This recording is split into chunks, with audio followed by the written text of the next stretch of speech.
believed in fixing things. Pallets, schedules, the afternoon slump in a warehouse when the air sits heavy and the forklifts hum like bees. You fix things by naming what's broken and putting your hands on it. That's how I thought love worked too, right up to the day my wife told me she made a mistake at a friend's apartment, as if the mistake were a glass she dropped and not a house with both our names on it. She told me in our kitchen with the blinds half closed, the Sunday light making lines across her face. Brianna held her phone like a prop and said the words so carefully you could have stacked them. I could feel the hallway in front of me, the one where every room is a different version of the same pain. I did the thing I always do when a load shifts and threatens to fall. I took a breath and set the rules. Therapy, I said, calm because I had to be. We'll try therapy. She nodded the way customers nod when you show them where the returns line starts. I know how cynicism sounds. Don't confuse me with it. I was not naive. I was hopeful with good reasons.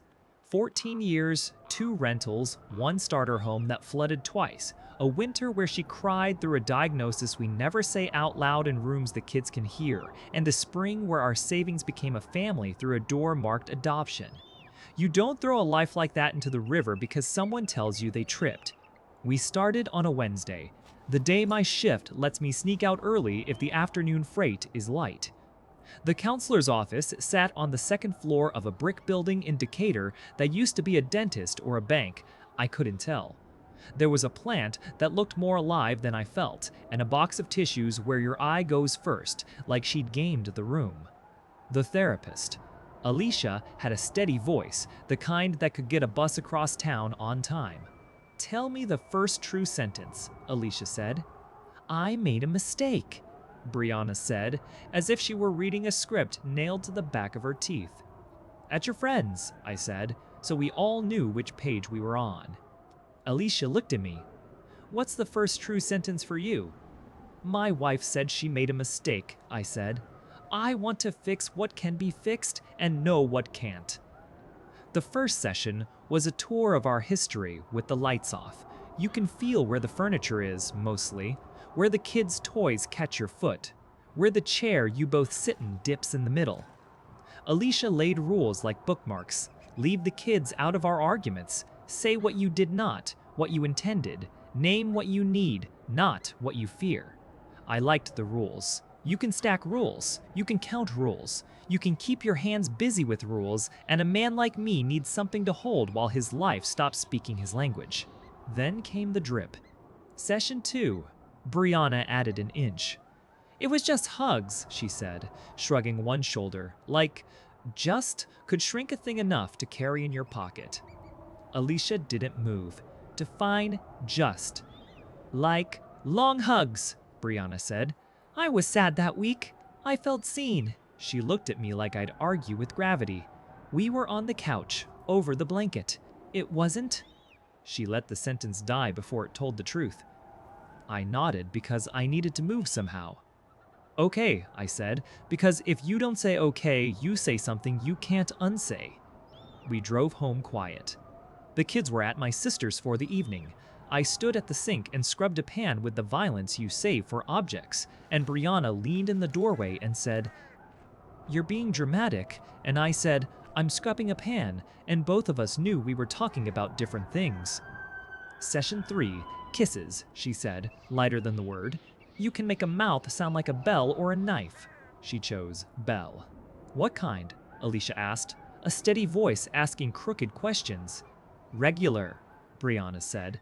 "Not like we weren't making out all night." "Tongue?" Alicia asked. "Sometimes," Brianna said, and left it there like a drop screw you step around for days. I felt something in me that was good at counting begin to miscount. You know that stitch you feel when you've run too far without training? That twinge like your own side has turned against you? My brain did that. The math of my marriage would not balance without me inventing numbers. So I invented. I shrank images. I made passes where there were holds. I filled holes with patience and called it grace. If you've ever worked a second shift because the first shift didn't show, you know the lie I told myself, this is manageable. If I stack hard enough, nothing falls. Days were fine because I made them fine. The warehouse no longer felt like proof of anything. It felt like a place to move weight from one point on Earth to another until somebody else smiled. A good day is a truck ahead of schedule and a supervisor who remembers to say thanks. A bad day is a pallet collapse that almost takes a kid's ankle with it. And this happened on a Thursday, and my shout cut through the air like a brick. After, in my office, while he iced a bruise and pretended it didn't scare him, the kid said, "You saved my foot, Mr. Tongue." "Carter," and I said, "You saved your foot by doing what you were told when you were told." And he said, "Still." And I felt useful in a way I couldn't find at home. At home, the drip continued. Not at sessions every time. In the car to Aldi. In the laundry room while the dryer tried to pretend it was thunder. On the edge of the bed well past midnight when the clock face had nothing to say to us. "Okay, once we fell asleep," she said. "But we didn't, you know." "At his place?" I asked. She nodded. I pictured the furniture without meaning to, the kind of couch a man buys in his 20s and keeps into his 30s because it's a habit. The lamp that pools yellow on a rug that's seen better feet. "We didn't," she repeated, as if the hole inside the word was small enough to step over. "We were tired," I cried. "He held me. You don't hold me like that anymore." "I would have," I said, and it landed on the floor with no sound at all. Evidence, when it came, was silly. Not because it wasn't real, but because it didn't look like a movie. A ride receipt that popped up on her email because she forgot to switch back to cash. Drop-off, Midtown, 1T14 AM. We don't live in Midtown.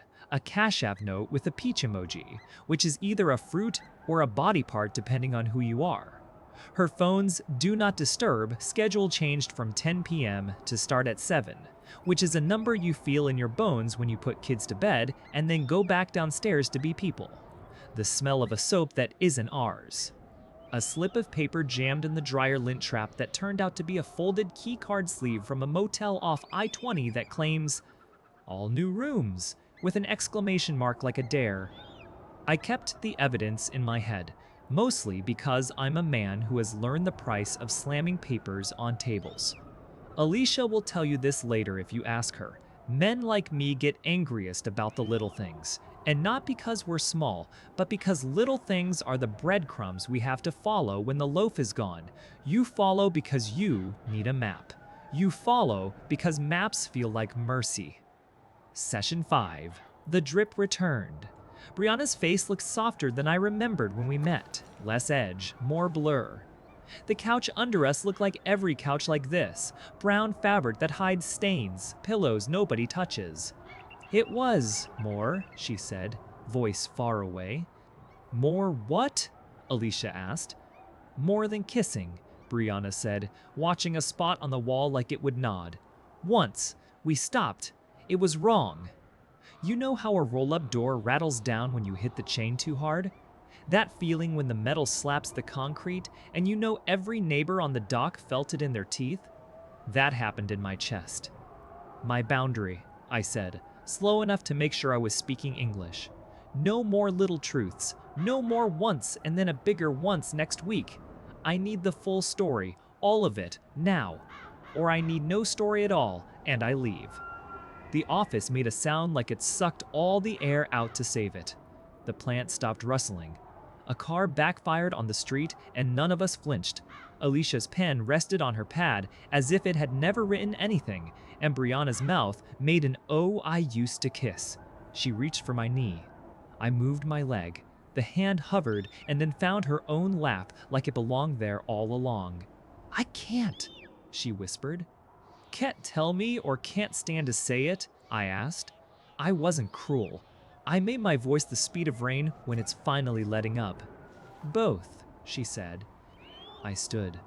Alicia didn't tell me to sit down, because good therapists don't tell you to stop leaving a fire. She slid the tissue box across the table with 2 fingers. It tapped the wood like a small door closing. "What does all or nothing mean in practice?" she asked me. the real question in a tone that would carry a school bus full of kids across a river. What will you do after this hour? Go home, I said. Feed the kids. Tell them I love them. Pack a bag. Find a place that has a month-to-month lease and a smell I don't recognize. You can't do that, Brianna said, reflex, as if my leaving would break reality and not just a lease. I can, I said, and I am. I have fixed so many things. I do not have to fix the pace at which you remember what you did. What about the children? She asked, softer than the question deserved. We will write to them together, I said. We will speak with one mouth where they can hear. But I won't bleed out 1 teaspoon at a time to make us look okay. I don't remember the walk to the car. I remember the heat in the lot like a wall and the way my truck door weighed more than it did in the morning. I remember my hands on the wheel and the way my reflection in the rearview looked like a cousin I hadn't seen in years. I drove to the apartment complex in Decatur my coworker had told me about. Quiet, safe, ugly, he'd said, like Three Bears porridge aimed at men who need a place to stand up. The leasing office had that artificial lemon smell that belongs to rooms where choices happen. The woman behind the desk had a nose ring and kindness and said, "We have a 2-bedroom that backs up to the pool." And for a second, I pictured my kids splashing and then remembered we didn't swim much because weekends are for rest and we had forgot how to rest. I signed. I gave the deposit like I was stepping into cold water. I bought a bed frame I had to assemble with an Allen wrench, a couch that made a loud sigh when you sat down like it had opinions, 2 lamps, and a cheap set of pans that clicked inside each other like applause. I took a picture of the empty rooms because I needed proof that space still existed in the world that didn't ask me to pretend. The first night I cooked pasta. Not because I wanted pasta, but because you can do it on autopilot and finish before you cry. There is a moment when you drain the pot and the steam fogs your glasses and you are alone with an everyday cloud and it feels like mercy. I ate at the counter off a paper plate and stared at an unpainted patch on the wall where, according to the building's history as told by the leasing agent, a procession of people glued things they loved and then left. The kids came the next night. We told them as promised. In the living room, with all the lamps on because light helps you swallow. Em sat on the floor and pulled her sleeves over her hands. She is 14 and saw the crack in our house months ago when she said, "Is this because of Mom and her friend?" I saw how honesty begets honesty, even when you'd rather it didn't. "It's because grown-ups broke a promise to each other," I said, "and now we have to make new promises to you." "You're not mad at us," Derek said, because his brain goes straight to guilt like it thinks it owes the world money. He is 9 and loves soccer and hates carrots, unless they're in stew. "I'm mad with you," I said, "at things you didn't do. It's confusing, so you can ask me the same question 100 times, and I will answer it. That is my promise." Jamie, our 7-year-old nephew, who is ours in every way a paper can't define, climbed into my lap and dug his cheek into my shoulder. "Will you make pancakes on Sunday?" he asked, because some kids check the weather and others check the pantry. "Yes," I said. "Bad ones at first." He laughed into my shirt, and the sound felt like it had a weight I could lift. Co-parenting is a word that looks like a life hack and tastes like sand. The first week, Tuesday night, tasted like sand. The second week, I learned that everything in a kitchen sounds louder in an apartment because the walls remember more voices. I learned you can make rice without it clumping if you rinse it first. I learned I'm the kind of man who buys too much garlic because I think it solves meals like salt solves roads in winter. Brianna came by once with a bag of the kids' clothes and looked at the couch and said, "Wow, you really did it." And I said, "I told you I would." And she said, "You're so stubborn." And for the first time in months, the adjective felt like a medal. She stood in the doorway of the second bedroom, the one that would be their room, and touched the top of the dresser I built wrong on the first try so the drawers leaned. "We can fix that," she said, out of habit, and I said, "We can," and neither of us moved. Her drip didn't stop just because I moved. That's the trick you have to watch for. People think moving houses stops the tap, but taps are connected to pipes that run through you. She texted once, "I need to tell you something," and my body did that brace thing it learned in the therapist's office. I called Alicia instead and said, "If I listen, I may drown." And Alicia said, "Then you tell her that the rate of disclosure is part of the harm." And I said it back to myself until it sounded like a sentence I might say in my own voice. I sent Brianna the message, "No more teaspoons. If there is more, write it once, bring it to the session, and we will open it there. Not in the car, not at the stove, not on a Tuesday at 3:11. She wrote back, "Okay," and then, seconds later, "What if I can't?" And I put the phone face down and took a walk to the pool where nobody swam and watched the insects surf the surface like they weren't afraid. The drip came through other mouths that didn't know they were faucets. A coworker of hers asked me at Kroger, "How's Bree? She seems brighter," and then bit her lip like she'd stepped in something. Another day, a receipt slid out of a book the kids brought from the old house, the end torn off but the date intact and the total highlighted. I didn't go looking for a name because I am done hunting in my own ribs with a flashlight. Brianna's All at Once came 4 weeks after I moved into the apartment. We sat in Alicia's office, and the fountain on the shelf that had always annoyed me suddenly sounded like a person trying to teach a baby to sleep. Brianna had printed pages. She had written a letter to us. It was plain and detailed and read like a person trying to hold a mirror without cutting her hands. She wrote that it began with someone from her store, a stockroom buddy who became a lunch friend, then became more. She wrote that it felt like warmth after a medical winter. She wrote that she wanted to know I could still want, which is not a crime in the world where bodies hurt and years are heavy, but it is not a reason for trespassing. She detailed nights. She wrote motel names I recognized from exits. She wrote dates that matched receipts I'd hidden in my spine. When she finished, the room didn't move. Alicia thanked her for the truth and then turned to me. "What do you need to say?" "I needed this a month ago," I said, "but I think I needed to need it a month ago to believe it now." "Do you want to ask questions?" Alicia said. "I have 100, I said. "I will ask one." Brianna exhaled like a tire losing air. "Okay." "Was my refusal to be your confessor the first time you've seen me draw a line?" I asked. She thought about it, which is either brave or cruel. "Yes," she said. "You always fix to keep the peace. I use that." "Don't," I said, not to contradict, but because I could taste salt and didn't want to cry. "What now?" Alicia asked, the question that divides rooms into rooms you want and rooms you live in. "Now we write a custody plan," I said. "Now we stop talking about this in our kitchen. Now we talk to adults who do paperwork and make the next months feel less like a broken ladder." "You're not filing for divorce?" Brianna asked, small. "I'm filing for not living in a house that asks me to be grateful for a teaspoon," I said. "Whatever the court calls that."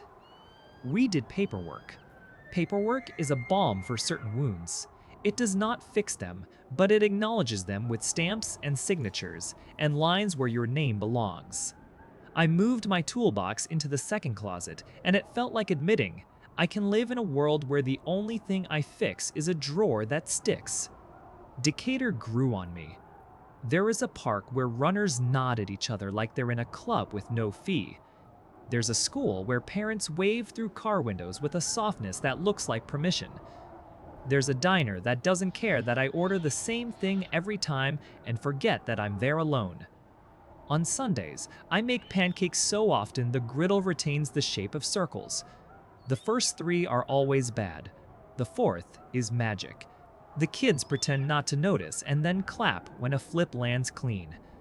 I bought a cheap bookshelf and filled it with library books I never had the courage to check out before. Cooking books for people who think garlic solves problems. A novel about a man who walks across a country to say a thing he can't say any other way. A thin book about boundaries that uses plain words and diagrams, which fits my brain like a glove. We had our moments. Em came into the kitchen one Thursday and said, "Mom asked if we could all go out to dinner, like old times." And I said, "Do you want that?" And she said, "I want what we thought we had." And I said, "Me too." And then we were quiet for a minute because grief has to be allowed to sit down.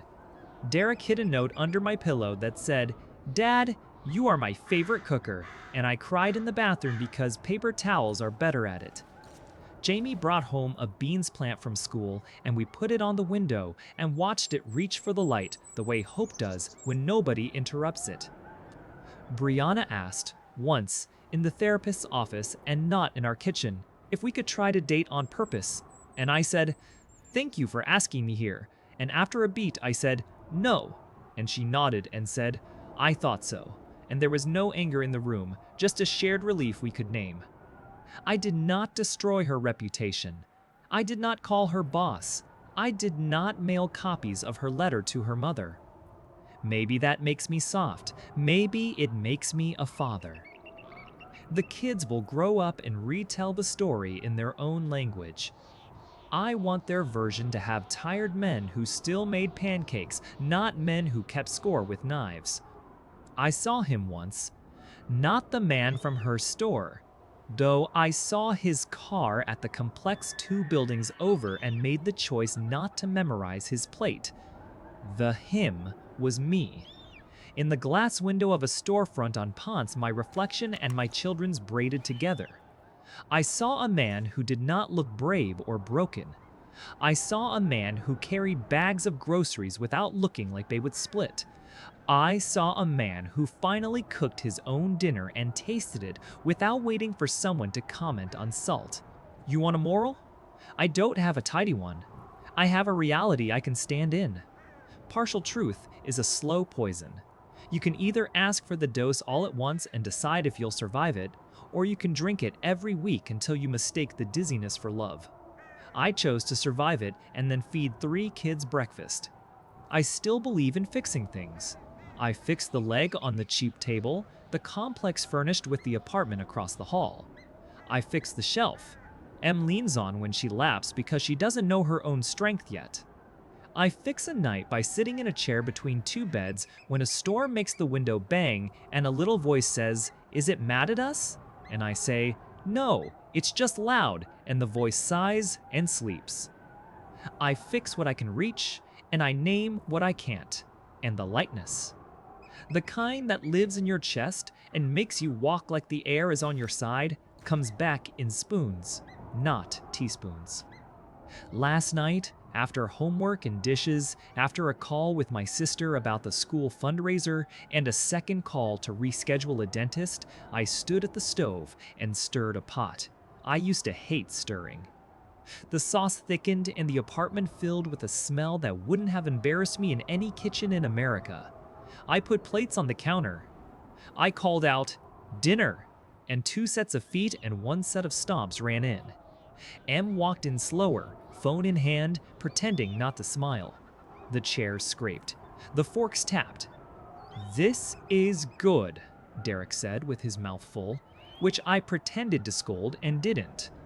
Jamie told a joke that made no sense and all the sense, and we laughed because laughter doesn't require understanding the setup. After they brushed their teeth and the lights were low and the pool outside reflected the moon like it had been polished, I sat on the couch. I'd bought cheap and felt richer than the men I work for. I was thinking about nothing, which is new. The kind of nothing that feels like room.